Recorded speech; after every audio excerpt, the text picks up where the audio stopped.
আসসালামু আলাইকুম, আশা করছি আপনারা সবাই ভালো আছেন। তো আজকে আমি হাজির হয়েছি এক নাম না জানা আলেম বা হুজুরের ওয়াজের কিছু কথা নিয়ে, মানে ওনার কিছু বক্তব্য নিয়ে আমি আপনাদের সামনে হাজির হয়েছি। তো কিছু না বলি, আগে ওনার বক্তব্যগুলো শুনি, উনি কি বলছেন এই বক্তব্যের মধ্যে। তো চলুন শোনা যাক। মাহফিলের শিডিউল চেঞ্জ করেছি শুধু দুর্গাপূজার কারণে। কারণ আমাদের মাহফিলটা আজকেরটা কালকেও করা যাবে, কালকেরটা পরশু করা যাবে, রাতেরটা দিনেও করা যাবে, কারণ বাধ্যকতা কোনো নিয়ম।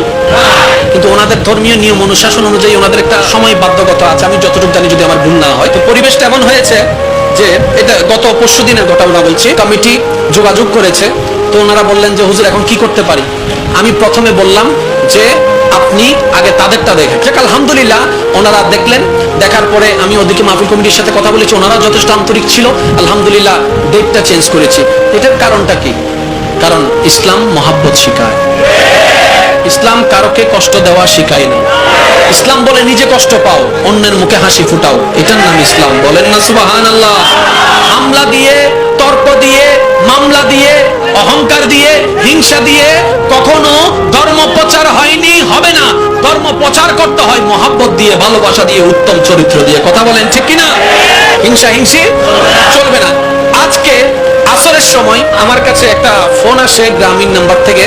আমাকে সুন্দরভাবে, খুব সুন্দর ভাষায় একটা ধন্যবাদ জানিয়েছেন আমাদের সে ধর্মের একজন ভাই, ওই এলাকারই। উনি হয়তো খবরটা পেয়েছেন, খুব সুন্দরভাবে ধন্যবাদ জানিয়েছেন। আমি মনে করি এই ধন্যবাদটা শুধু আমার না, এই ধন্যবাদটা আমাদের সবার। উনি খুব খুশি হয়েছেন, উনি এত সুন্দরভাবে ব্যাখ্যা দিয়েছেন, আমি সত্যি অভিভূত ওনার কথাগুলো শুনে। উনি ধন্যবাদ জানাচ্ছেন বারবার যে আপনারা এমন একটা উদ্যোগ নিয়েছেন। আমরা শুনেছি এই মাহফিলটা নাকি কমপক্ষে ৩-৪ মাস আগের একটা শিডিউল আপনারা নাকি চেঞ্জ করেছেন। সবার পক্ষ থেকে আমি অদম যে কথাটা বলার চেষ্টা করেছি, দুনিয়াতে বাঁচবো 2 দিন, মহাব্বত নিয়ে থাকবো, মহাব্বত নিয়ে যাবো, এটাই তো দুনিয়া। উনি বলেছেন একদিন সময় করে দেখা করতে আসবো আপনার সাথে। এটা হচ্ছে আন্তরিকতা। তা আমাদের কারণে যেন কোন ধর্মাবলম্বী ভাইদের কোনো কাজে বাধা না আসে। আমি অনুরোধ জানাচ্ছি এই জিনিসটা কখনো যদি আপনাদের, যেমন ওনাদের একটা ধর্মীয় উৎসব এসেছে, আমাদেরও মাহফিল আছে, এখন মাইক যদি দুটোটা এক জায়গায় হয়ে যায়, দেখতে বিশ্রী অবস্থা। তখন আমরা যেন আমাদের মাইকগুলাকে কমাই দিই। আমরা দরকার হলে আমাদের মাইক বন্ধ করে দিব, সাউন্ড বক্স দিয়ে ভিতরে চালাবো। কারণ ইসলাম মানবতার ধর্ম, ইসলাম প্রেমের ধর্ম, ইসলাম ভালোবাসার ধর্ম। আল্লাহ আমাদের সবাইকে সম্প্রীতি রক্ষা করে ভালোবাসা নিয়ে চলার তৌফিক দান করুন। তো আমরা তার কথাগুলো শুনলাম, সে খুবই সুন্দর কথা বলেছেন। একজন আলেম বা একজন হুজুরের কাছ থেকে কিন্তু আমরা এইসবই আশা করি। শুধু আলেম এবং হুজুর কেন, প্রত্যেকটা মানুষের মন মানসিকতা এরকমই হওয়া উচিত। আমাদের ইসলাম আসলে কি শিখায়? খুব সুন্দর কথা বলেছেন ভাইজান। আমাদের ইসলাম মহাব্বতের ইসলাম, আমাদের ইসলাম প্রেমের, আমাদের ইসলাম ত্যাগের। আমাদের ইসলাম আমাদেরকে এটাই শিখায়, মহাব্বত শিখায়, প্রেম শিখায়, ত্যাগ শিখায়, ছোট হতে শিখায়, অহংকার শেখায় না। তবুও আমরা অহংকার করে যাই। কিসের এত অহংকার? এসেছি খালি হাতে, যাবো খালি হাতে। অহংকার করার মতো এখানে আমার কিচ্ছু নাই।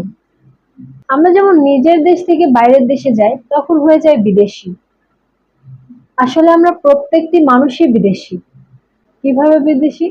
এখানকার বাসিন্দা তো আমি না, এসেছি মেহমান হয়ে, আবার একদিন আমাকে চলে যেতে হবে। তো সবকিছু মাথায় রেখে আমাদের মন মানসিকতা চেঞ্জ করা উচিত। সবাইকে সমান চোখে দেখা উচিত, সবাইকে সুযোগ দেওয়া উচিত, সবার কথা শোনা উচিত এবং সঠিক পথে চলা উচিত। তো এই বক্তার বক্তব্য আপনাদের কাছে কেমন লেগেছে অবশ্যই কমেন্ট করে জানিয়ে দিবেন। আর এই ভিডিওটি যদি আপনাদের কাছে ভালো লেগে থাকে, লাইক কমেন্ট শেয়ার করে দিবেন। আর আমার চ্যানেলে যদি নতুন হয়ে থাকেন, অবশ্যই চ্যানেলটি সাবস্ক্রাইব করে পাশে থাকা বেল আইকনটি ক্লিক করে দিবেন, যাতে করে পরবর্তী ভিডিওটি খুব সহজেই আপনারা পেয়ে যেতে পারেন। তো সবাই ভালো থাকবেন, সুস্থ থাকবেন, খোদা হাফেজ।